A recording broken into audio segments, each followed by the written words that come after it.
Muhammad, yes, you're the Sadiq, the Ameen. We believe in your message, but you marrying a 9-year-old doesn't sit well with us. You have to do something about it. There's something not right up here. Oh, Muhammad. Did they do that? They've accused him of every accusation in the book. Even Sufyan. Muawiyah ibn Abi Sufyan, when he had that discussion with Heracles, and it was the second year of the migration, they were asking him about Muhammad. This was the ideal time for Abu Sufyan to say, Heracles, you will not believe what this man did back home. He married a 9-year-old. And you guys know the hadith is in Al-Bukhari. Today, anybody who wants to dismantle Islam, the first thing that they bring up is, what? Your prophet married a 9-year-old. Oh, please, don't talk to me about morality. Don't talk to me about God, etc., etc., right? Even though, the Prophet ﷺ, he married Aisha radiallahu anha. He married Aisha at that age. She was okay with it. The father was okay with it. Abu Bakr was okay with it. Would any father, would any loving, caring father place his own daughter in the hands of danger? No. I'm not talking about crazy fathers. No, I'm talking about would any loving, caring father place his own daughter in the hands of danger? No. Can we agree that Abu Bakr radiallahu anhu was a great noble man? Yes. Yes. But simply because it happened back then, it doesn't mean that it was immoral. In that society, it was normal. Ruqayya, the daughter of the Prophet ﷺ, the Prophet ﷺ, he had 4 daughters. Who are his daughters? Zaraf. Zarafatun. Zarafatun. What is a zaraf? Zaraf is? A giraffe. Zaraf is Zainab, the first one. Ra is what? Ruqayya. Alif is Kalthum, and that is for who? Fatima. Memorize it like that. Zarafatun, which means giraffe. Zarafatun without the ta. Zay is for Zainab. Ra is for who? Ruqayya. And then Alif is for Kalthum, and the last one is Fatima radiallahu anhu. The Prophet married, Ruqayya got married. You know how old Ruqayya was? The second daughter of the Prophet, Ruqayya, was 10 when she got married. Does this make sense to us? No. But what I'm trying to say is that times change and times evolve. And there's nothing in our tradition or in our belief in Islam that says what? That says we have to marry our daughters off at the age of 9. If you want a blessed marriage, marry your daughter off at 9. All the blessings will come raining down. Do we have any such tradition? No. Yeah. We don't have that. This is something that the Prophet ﷺ did. That was during that time. I mean, for those of you who are truly looking to find out more, you can look at it on YouTube. It's called Your Prophet Muhammad Married a 9-year-old? Question mark. Now, here's why you cannot fully trust your intellect. We're a product of our society. We are a product of our society. We take the good and we take the bad. Now, if I were to tell all of you, sometimes you can't apply the sunnah when given da'wah. Some of you might find that to be a bit challenging, right? Astaghfirullah, Shaykh, how can you say that? There was a man who came to the Prophet ﷺ. He says, Ya Rasulullah, i'dhani fi zina. O Prophet of God, give me permission to commit zina, to fornicate with another girl, to have a boyfriend, to have a girlfriend. The Prophet looked at him and he says, Atallahu li ummik. Are you okay with your mother committing fornication? He said, no, of course not. He says, Atallahu li ukhtik. How about your sister? Are you okay with your sister committing zina? Are you okay with your sister having boyfriends? Are you okay with your sister coming home at 1 o'clock at night? He said, of course not. He went away and the Prophet made a dua for him. If you come to an average American today, and you're trying to apply the sunnah in your da'wah, and you were to say, hey Jason, fornication is really, really bad. Do you want your sister fornicating? Dude, that's like her private business. I totally don't care. You guys get what I'm saying? His mom walks in with a boyfriend, and you're looking like, whoa. He's like, what's wrong, dude? That's my mom's boyfriend. What are you going to say? Are you going to say, I'm going to apply the hadith of the Prophet ﷺ? No. He's going to say, that's her private business. What am I to say? What am I to do? That's her private business. That's her private life, right? What I'm trying to say is that times change. To have kids now, today, look at the contradiction. To have kids outside of marriage is an expectation in our society. You guys get that? It is an expectation, meaning that when you come to someone and you say, this is my child, I don't know who the father is, people will look at you and say, oh my God, she's so cute, no, they don't say mashallah. Oh, she's so cute, and they'll pamper her. But when you come and tell your same friends in school, I can't have girls over my house, are they going to look at you and say, what a respectable family you come from? Or are they going to say, what? Dude, are you serious?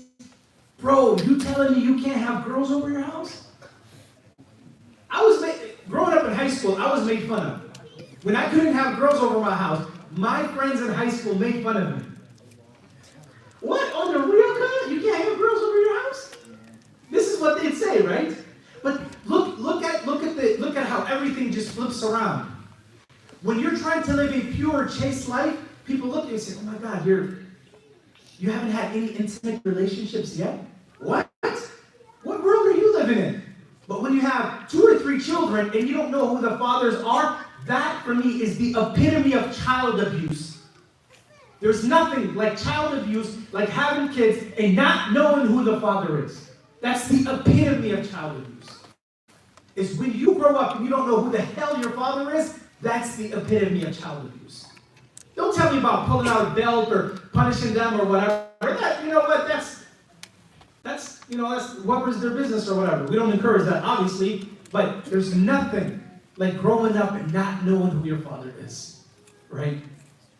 So we talked about that approach. Here's the problem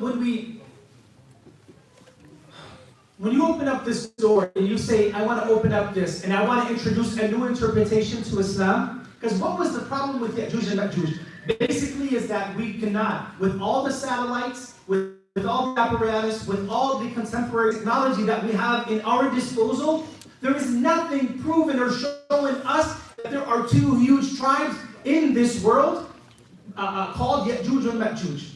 And we don't see a dam, we don't see the wall, so you know what? We have to change our interpretation.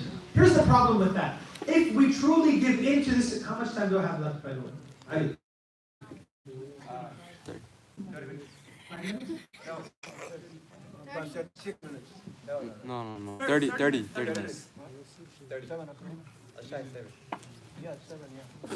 30 minutes. I can't talk enough 30 minutes, bro. Okay. 10 minutes. Unless you're going to do some chicken sugar. Habibi. No, then we can maybe open up the floor for Q&A, inshallah. Right? Okay, if we do that, the problem is that if we open up the door and we say, you know what, we're going to offer a new interpretation for something that Muslims agreed on for century after century after century, what happens then is those who don't have the correct apparatus and the correct means, they're going to come to everything and they're going to want to open up a door and they're going to want to what? They're going to want to try and go for what? A different interpretation in Islam. For example, and I heard a woman talk about this not too long ago. She said, what is the problem with a Muslim woman marrying a Jewish man or a Christian man? Under what? Equality. Since a Muslim man can marry a Jewish woman or a Christian woman, a woman under gender equality should be able to do the same.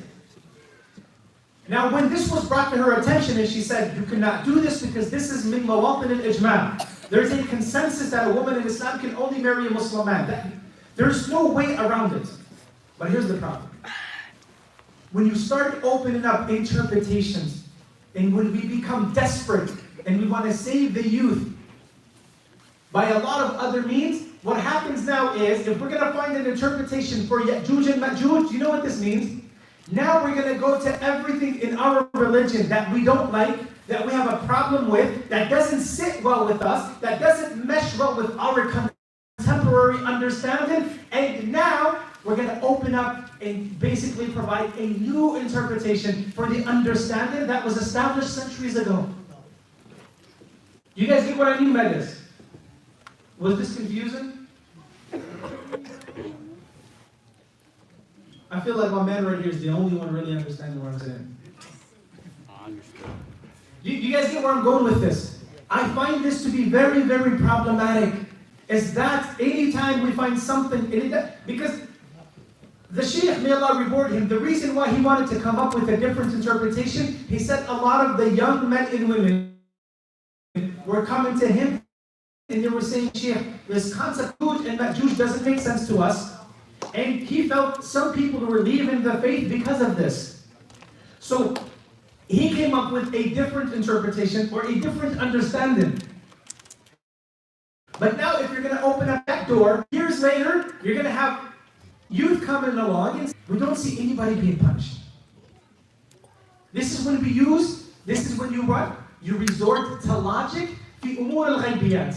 You cannot use logic in your reason when it comes to the world of the unseen. That is a qaida, that's a golden rule. You cannot use reasoning when it comes to the ghaibiyat. For example, those who denied the punishment of the grave, that was their understanding, that was their hujjah. They said, why is it that we believe that there's punishment of the grave and we believe it's a paradise of the Jannah, but when we open up, when we exhume the person from his or her grave, we don't see anybody being punished. We don't see anybody, no fire. We don't see any guardians. We don't see anything bad or anything good. So they came back later on and said, this must not be true. Adab al-Qabr must be what? Must be a hoax and it must not exist after all.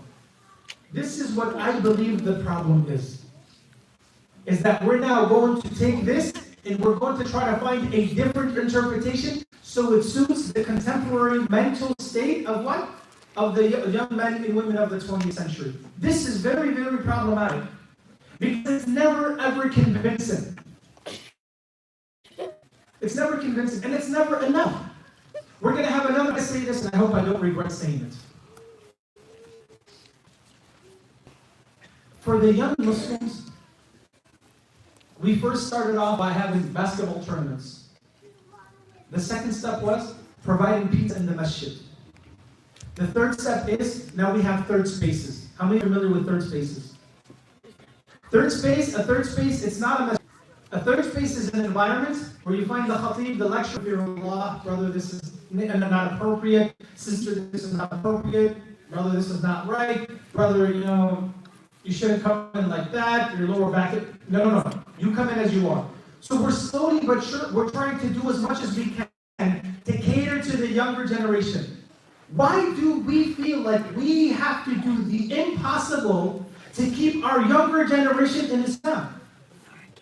There is honestly, there's this idea that permeates the environment, and that is that our youth, by them staying in Islam, they make us, you're not coming for me. When you come to the masjid, you're not coming for the imam. You staying in Islam, you're doing no one else a favor except yourself. If you leave, there will be that we have to jump through hoops and loops to keep you. Are you satisfied? Oh, please don't go. What?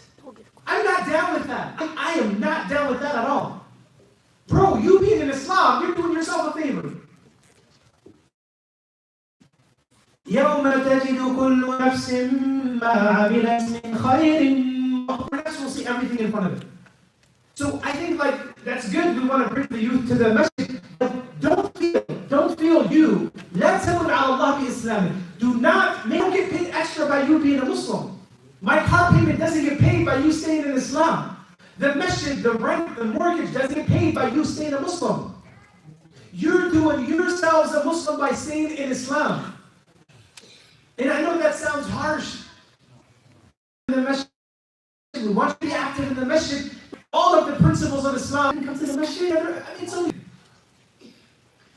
Ibn Hazm and Sayyid Rashid and others, they spoke about Ya'juj and Ma'juj, and they said that not knowing where the